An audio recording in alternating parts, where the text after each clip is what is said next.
Invaluable intelligence, short and sweet. eMarketer's Chart of the Day newsletter delivers one insightful chart each day to help you better understand trends across marketing, media, advertising, commerce, technology, finance, and more. Each edition also includes suggestions on how you can use these charts in presentations and pitch decks. Visit the link in our show notes and sign up today. Hello, listeners. Today is Wednesday, November 29th. Welcome to Behind the Numbers, Reimagining Retail, an eMarketer podcast. This is the show where we talk about how retail collides with every part of our lives. I'm your host, Sara Lebow. Today's episode topic is the changing ways Gen Z is shopping. Let's meet today's guests. Joining me for today's episode, we have analyst Arielle Feger. Welcome back, Arielle. Hi, thank you. Happy to be here. Also with us on her first retail podcast is senior editor Catherine Ollinger. Hey, Catherine, welcome to the pod. Hey, Sarah. Very excited and honored to be here. Honored to have you. Now I'm not the newbie. Yeah, we're expanding our Reimagining Retail Cinematic Universe, or RRCU. It's growing every episode. Okay, let's get started with Free Sample. Our Did You Know segment, where I share a fun fact, tidbit, or question. I've got a quiz for you today, which is how many turkeys are killed each year for Thanksgiving? This is a depressing question. I'm not a vegetarian, but it's depressing. I am. Any guesses at all? I'm going to say 100 million. Catherine, any guess from you? Oh my gosh. I'm going to go lower. I'm going to say 20 million. It's in the middle. Catherine's closer. It is 45 million, according to the 2017 Time article referencing the National Turkey Federation. Oh, interesting. I really love turkeys, so in my ideal world, everyone gets 2 turkeys for Thanksgiving. You're a turkey fan, and then Catherine, you're a vegetarian. You didn't enjoy turkey last week? I am, but I didn't enjoy it even when I wasn't. I will say I always found it to be kind of dry. I know that's what the gravy's for, but it was just never my favorite. Yeah, I was a vegetarian as a kid, and I made practice of eating all sides. My follow-up for both of you is, what are your thoughts on that news story that circulates like every year that's like turkey makes you sleepy because of the science in the turkey? Do you think that's true? No, I think it's just eating a lot makes you sleepy, and I'm cool with it. Also, different parts of the country, different cultures, I know, eat Thanksgiving dinner at different times. I know it's more of like a lunch situation. I always eat it at like dinner time, so I'm tired after because it's the night, which is when I get tired. Okay, let's keep moving. Now it's time for our next segment, Retell Me This, Retell Me That, where we discuss an interesting retail topic. Today's topic is the changing ways Gen Z is shopping. We're in the holiday season, so I'll start off with some holiday stats. 81% of Gen Z and millennial shoppers say they're ready to splurge this holiday season, but 62% say they are not financially prepared to do so. Ready to splurge, not financially prepared to do so. Who can't relate? That's according to Harris Poll data. If brands actually want to capitalize on Gen Z's increasing spending power, and I know that they do, they'll need to know where to meet Gen Z. So let's follow Gen Z down the purchase funnel, starting with discovery. Arielle, I'm going to start off with you. How does Gen Z's product discovery behavior differ from older generations? So kind of going to start with search. I think, granted, all generations, I think, are changing their search behaviors, but Gen Z especially is kind of moving away from the traditional search engines like Google and turning more towards Amazon, Walmart, or TikTok to kind of find purchase inspiration. So according to Jungle Scout, 58% of Gen Zers said they start their product searches on Amazon, 43% said they start on Walmart.com, and 43% said they start on TikTok. And that TikTok stat is compared to 19% of the total population. So Gen Z is really over-indexing on kind of searching elsewhere. So I think that's kind of the first and foremost thing people need to understand is they're not starting on Google. They're starting where they're spending time, which is social or on Amazon. Yeah, that's definitely something that Google has on its radar. I mean, we saw 2 weeks ago, Google announced like an AI tool where you type in your product and Google will generate a false product image and then give you listings for similar products. That makes no sense to me. If I'm on Google, I don't want to see a product that doesn't exist. And if I already know that I want a product that looks a certain way, if I'm already typing it in, I don't need to see a picture of what it is either. But Google is definitely trying to innovate and keep those searchers, those shoppers in its funnel. Yeah, I think, Google's kind of trying to go after what Pinterest has, where I think a lot of people turn to Pinterest for, winter holiday inspiration, decorations, but that's kind of more of a mood, whereas the idea of creating a fake product doesn't, like you said, it doesn't make a lot of sense. Yeah, Catherine, anything to add here? Well, I really agree with Arielle. I mean, I think we're seeing that Amazon, though it remains comfortably on top in terms of where people are searching for items in general, TikTok is really quickly climbing in the rankings. And that's really driven by younger consumers like Gen Z and their affinity for social search. And so actually, there was an interesting survey from Her Campus Media. They found that 74% of Gen Z internet users use TikTok as a search platform, with 51% saying TikTok is their preferred search engine over Google. So that's pretty massive. And then also, there was another, I think Arielle may have mentioned from the Jungle Scout, the 43% of Gen Z consumers, they start their online product searches on TikTok, which is a lot higher compared with Google. So it definitely makes sense. It's probably not a surprise, but the numbers are pretty astounding. Yeah, this is anecdotal. This is survey of one, but TikTok and Google also they don't really interface that well together. If you're looking for something on TikTok, you're not going to start on Google. I was just for what I swear were work-related reasons searching for TikToks related to Travis Kelce. And since I was on my computer, I was searching them on Google. And that really doesn't work. You really have to be making those searches on TikTok. Yeah. Also, I wanted to say a key piece of the puzzle, I think, is also, I know we're going to talk about kind of how Gen Z's purchase in a little bit, but kind of related to this TikTok search is a lot of Gen Zers are using it for product inspiration, but they might not be actually purchasing on TikTok Shop. So data from ESW says 53% of consumers ages 18 to 29 will use TikTok for holiday shopping inspiration, but only 8% will buy the gifts from TikTok Shop if that's available through TikTok Shop. So there is kind of a misalignment between kind of inspiration and discovery versus actually making that purchase. Yeah, that's, I think, one of the struggles of social commerce in general. Let's follow that. Let's follow Gen Z down their purchase funnel. Our Gen Zer has discovered their product. They know what they want to buy. Let's talk about those purchase habits a little further. So, Catherine, how do Gen Z purchase habits differ from older siblings? Well, it's interesting. I think there are definitely some things that divide the generations, and there are some that really connect them. And while everyone is facing economic pressures, definitely Gen Z says they want to keep spending, but actually the data show that they are cutting back a little bit. So there was some interesting recent data from Piper Sandler's semi-annual Gen Z survey.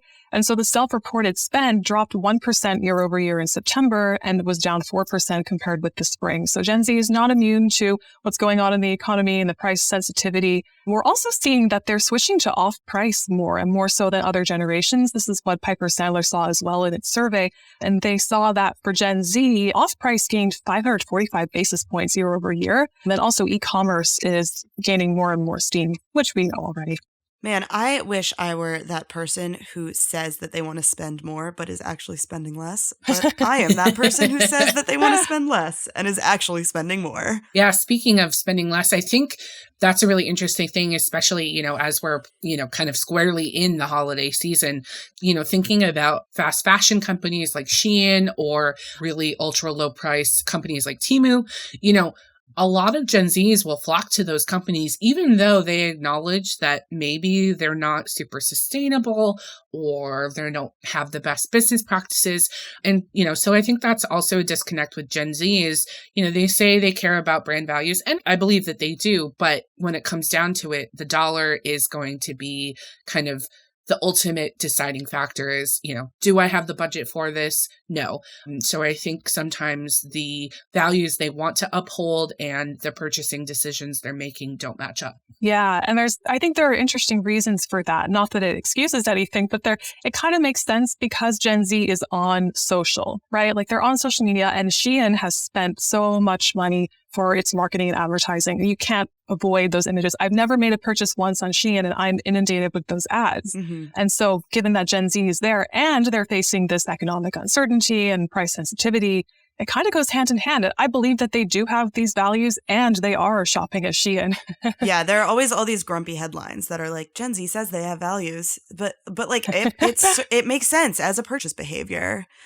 Following our Gen Zer on their journey, it is time to click buy. They know what product they want. It's in their cart. It's time to click buy. So next year, more than half of Gen Z digital buyers will use buy now, pay later services like Klarna and Affirm, putting them ahead of any other generation, including millennials, in terms of use, according to our forecast. What are the implications of this BNPL trend? I mean, so it's a really interesting thing, because obviously a lot of Gen Zers are, jumping onto BNPL because they either don't want to embrace traditional credit cards or don't have the credit yet, but it's still effectively very similar. Debt is debt. So I think that there's going to be an increase in how they use them, but it is, especially with the tough economic climate and budgets, I think that there could be a bubble burst at some point. But certainly this holiday season, I think we're going to see a lot of use of buy now, pay later. Adobe Analytics expects that $17 billion of online spending in November and December will be via buy now, pay later services. So that's a big chunk of change. So consumers are really going to use that to be able to afford their holiday gifts this season, Gen Z especially. Yes, absolutely. I think BNPL is increasingly a need to have, not just a nice to have, and especially for Gen Z. There was a payment survey that found 27% of Gen Z will not buy something if BNPL isn't at least an option. Wow. So that's pretty astounding. I mean, that's almost a third of them. And 39% from the same survey said that they're using BNPL for clothing, 11% for grocery, 10% for consumer electronics. So those are pretty big numbers, right? It's really something that retailers need to think about. And going back to your first point, Arielle, about debt and spending, Gen Z actually has the fastest growing credit card debt of all generations. This is per Credit Karma data. However, they still have the overall lowest amount of debt. Obviously, they're younger, but they're catching up. Yeah, Catherine, that reminds me of something that our colleague Susie has said on this podcast in terms of offering BNPL, which is that Susie has pointed out that if you offer buy now, pay later, but you don't offer it until the point of checkout, you're sort of missing the mark because that individual has already decided to make that purchase. Right. So you don't really need to offer them discounts or buy now, pay later. But if you offer it earlier, if you have that, that Madewell product listing and it says available with Klarna or with Affirm, then it can influence that behavior. Absolutely. Okay, so finally, our Gen Zer has their product. They've purchased their product. The brand's job now is to make that person a repeat purchaser. That begs the question, are Gen Zers brand loyal? That's a really good question. And the answer is it's yes and no, right? I think that there are brands that really capture Gen Z's heart and Gen Z's dollars, but they're also not afraid to call brands out that are messing up or don't align with their values. So I think, two of the most important keys in keeping Gen Z's engaged with your brand, one is not going to be surprising. The first is authenticity. We have all heard it again and again. Gen Z's no brands, they're going to call you out if they don't feel like your marketing is resonating. So that's got to be top of mind. But the second thing I think is community. And I think, brands that give not only opportunities for brand and consumer collaborations, but also consumer and consumer collaborations. I think they're really going to continue to keep Gen Zs engaged and buying their products. Yeah, establishing some sort of what it means to be a Hoka consumer, creating value associated with that. Exactly. And, you think about brands like Kendra Scott, and Bama Rush, right? You have a community of Gen Zers who are all experiencing the same thing, going through Rush and wearing Kendra Scott jewelry. And it's a way that connects them all. And recently, Kendra Scott did a college tour where they had, in-person quizzes and immersive experiences. So that, again, leveled up this idea of the college community and really immersed Kendra Scott into that experience. Love this talk of examples. Definitely have more of those coming, so let's keep moving. Now it's time for pop-up rankings, where we take a look at specific examples and we rank them. Today we will rank in no particular order 3 campaigns that really worked with Gen Z and what we can learn from them. Arielle, why don't you kick us off with our first campaign? So I'm going to go with the McDonald's Grimace Shake. Yes. So earlier this summer, McDonald's created a purple milkshake as part of a Grimace birthday meal campaign. Sarah, I know personally you are a big fan of Grimace. Big Grimace all fan. the McDonald's mascots. So what's I think really interesting about this trend is that it kind of didn't go the way McDonald's maybe had planned. Instead, it went viral on TikTok, but it went viral because Gen Zers were making videos of themselves pretending to pass out or die after drinking the milkshake.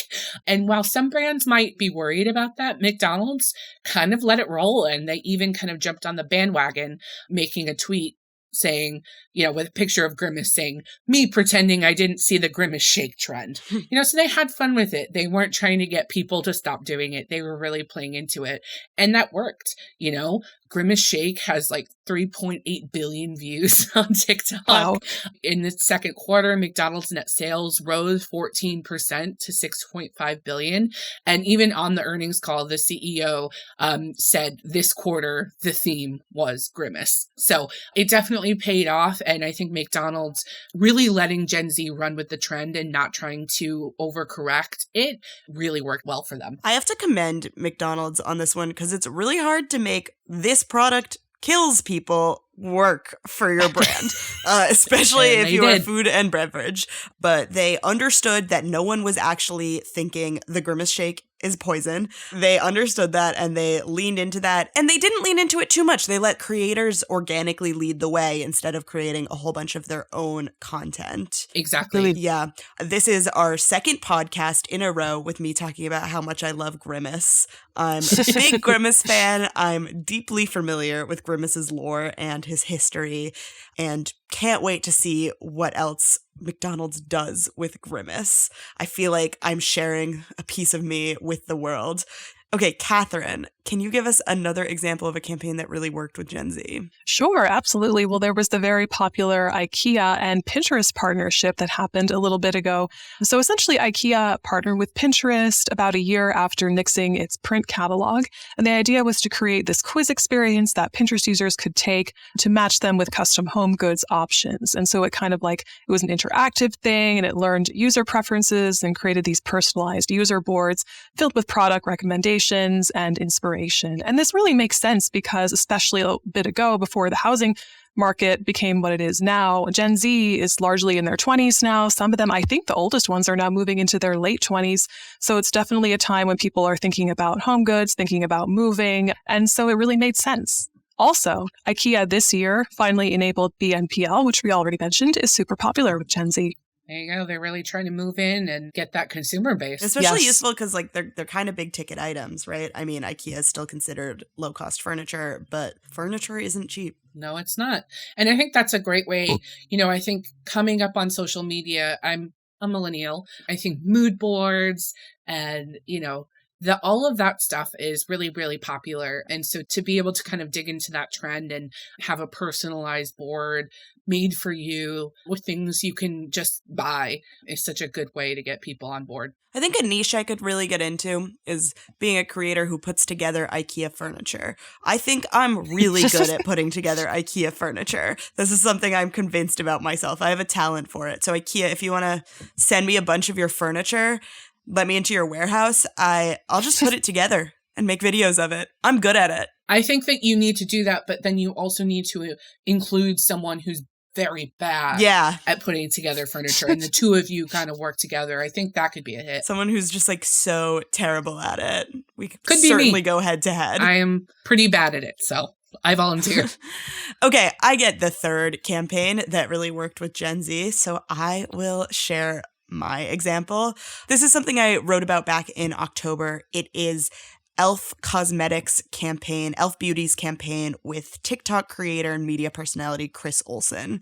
This is something that Chris Olsen and the chief brand officer of e.l.f., Lori Lamb, talked about at Adweek, and I got to see them speak, and I thought it was really insightful. So this campaign was called Makeup Over Makeup, and it was a YouTube video and also a series of TikToks that included this well-known TikToker, Chris Olsen, making up, reconciling with an ex who he went through sort of like a high-profile breakup with. If you are a fan of his, then it was an if you know situation, and giving each other makeovers while they had that conversation. I think that this worked really well. I think e.l.f. in general is really good at TikTok and really good at Gen Z. They have the advantage of being low-price beauty products, which is already something that's going to work with Gen Z. Gen Z loves beauty and they love dupes, and e.l.f. was sort of founded on not necessarily dupes, but drugstore beauty that used to have this stigma and now is something that they lean into. So I think this worked really well because of what you said before, Arielle, authenticity. I mean, this is two exes having like the most awkward conversation in the world, but they're both funny, they're both endearing, they're both true product users. They're both men, which is really great for like a beauty campaign because it's not something you necessarily see. So it also expands up their audience. And it worked because it was really genuine to this creator, Chris Olsen's brand. e.l.f. didn't attempt to do something with a creator that it wouldn't work with. They did something with a creator that they knew this would be in line with his work. Yeah, e.l.f. is such a great example of actually like an interesting phenomenon that's going on within the sort of price sensitivity that we're seeing in general. Within that, there's this lipstick effect, which I know we've had a whole podcast dedicated to, which is basically essentially, for those who don't know, where people continue to spend on beauty even as they cut back in other areas in times of economic hardship.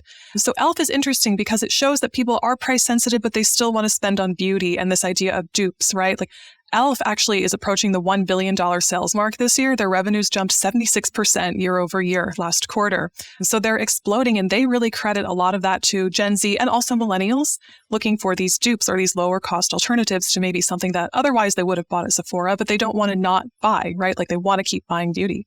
Catherine, I'm very impressed by you pulling e.l.f. earnings stats just out of That's what we write about. Subscribe, Retail and E-commerce Briefing. That is impressive, and I definitely agree with you. They also have made other cool partnerships. They had one with Jennifer Coolidge that has sold out, I think, a number of times, which I also think that they maybe leaned into scarcity intentionally to make that go even more viral. You know, you can't find this Jennifer Coolidge product anywhere.